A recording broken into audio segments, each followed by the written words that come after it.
SC ST का पैसा सब प्लान, ये पैसा डाइवर्ट किए। वो पैसा है एससी के लिए, एसटी के लिए सब प्लान, लेकिन वो पैसा अपने जो भी कार्यक्रम है उसके लिए डाइवर्ट करके ये लोगों को चुना लगा दिया। और ये लोग एससी एसटी सब प्लान के लोग घर में आज चुप बैठे हैं, क्योंकि कुछ ना कुछ बोल देता है। यहां तक मैं परसों कभी मोदी आए थे, शायद मोदी जी आकर एक सब कैटेगराइजेशन करने का बात उन्होंने किया। ठीक है, उनको जो लगा वो बोले। आज मैं प्रेस कॉन्फ्रेंस में कहा कि भाई कांग्रेस पार्टी तो पहले से ही बोल रही है, लेकिन उसमें हमारे को कोई एतराज नहीं है, हम हमारे लोग उसके लिए फुल साथ दिए। लेकिन 10 साल से आपको कौन रोका है सब कैटेगराइजेशन करने के लिए? आप दोनों डबल इंजन सरकार है ना, यहां पर केसीआर, वहां पर मोदी, फिर तुम दोनों मिलके ऑर्डिनेंस निकालो। ये तुमको कौन रोका है? अरे तुम काम करने की हैसियत नहीं, इलेक्शन में आके उनको लेकर रोते हो। मेरी गलती हो गई, मैं क्षमा करना, माफ किसको करना? तो ऐसी बातें बहुत बोलते हैं, बोलकर लोगों को लुभाने का कोशिश करते हैं। जो बीआरएस और आरएसएस और बीजेपी, इनका सीक्रेट अलायंस है।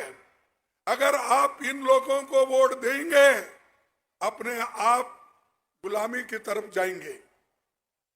अगर कांग्रेस को वोट देंगे, गरीबों का राज आएगा। के बारे में बीजेपी सोचती है, ऐसा हमेशा हमारे मोदी साहब कहते हैं। अरे गरीबों को सोचने वाले 3 काले कानून किसानों के आपने लाया और लाकर फिर वापस लिया।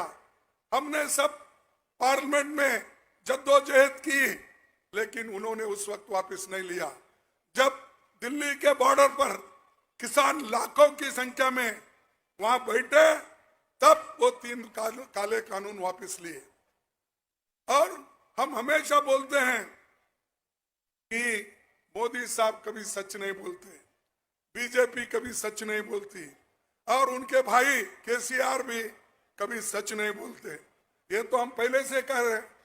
मैं उदाहरण पे कहता हूं, आपको मालूम है, फिर भी मैं याद दिलाता हूं।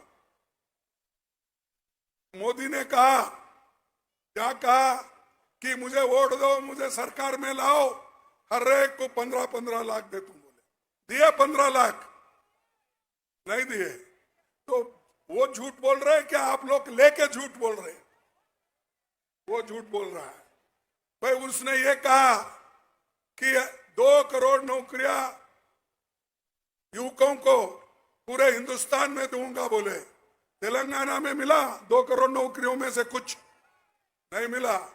अरे तो वो दिया बोल के बोलता है, तुम नहीं बोलते, ये कैसा? मैं समझता हूं खास करके पूरे नौकरियां केसीआर के पास गए होंगे, इसीलिए ये। तीसरी बात उसने कहा कि किसानों की आमदनी हम डबल करेंगे। बोला नहीं बोला? 2 गुना करेंगे बोले। हुआ आपका? नहीं हुआ। तो ये भी झूठ है। तो झूठ क्या मोदी बोल रहे हैं, क्या कांग्रेस वाले बोल रहे हैं? आप बोलिए। कांग्रेस की लड़ाई जनता के लिए, जनता के साथ में हम केसीआर से लड़ रहे हैं, बीजेपी से लड़ रहे हैं, और चंद लोग, उनके जो दोस्त लोग हैं, उनसे भी हम लड़ रहे हैं। ये चंद लोग ऐसे होते हैं सामने आते हैं, चंद लोग ऐसे होते हैं जो पीछे से लड़ते हैं। लेकिन हम कांग्रेस पार्टी वाले हमेशा सामने से लड़ने वाले लोग हैं, छिपके कभी नहीं लड़ते।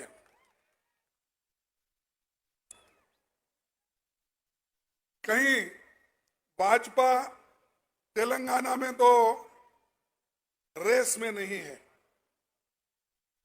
वो कहीं दिखता नहीं, लेकिन यहां के केसीआर सरकार को वो अंदरूनी सपोर्ट कर रहे हैं। इसका मतलब ये हो गया कि बीजेपी और केसीआर मिलकर तेलंगाना में लड़ रहे हैं और साथ ही साथ और भी उनके एक साथी केसीआर को सपोर्ट कर रहे हैं।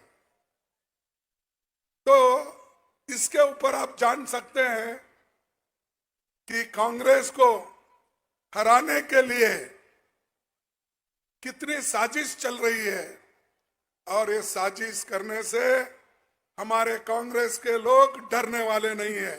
ये जो बीआरएस और आरएसएस और बीजेपी इनका सीक्रेट अलायंस है।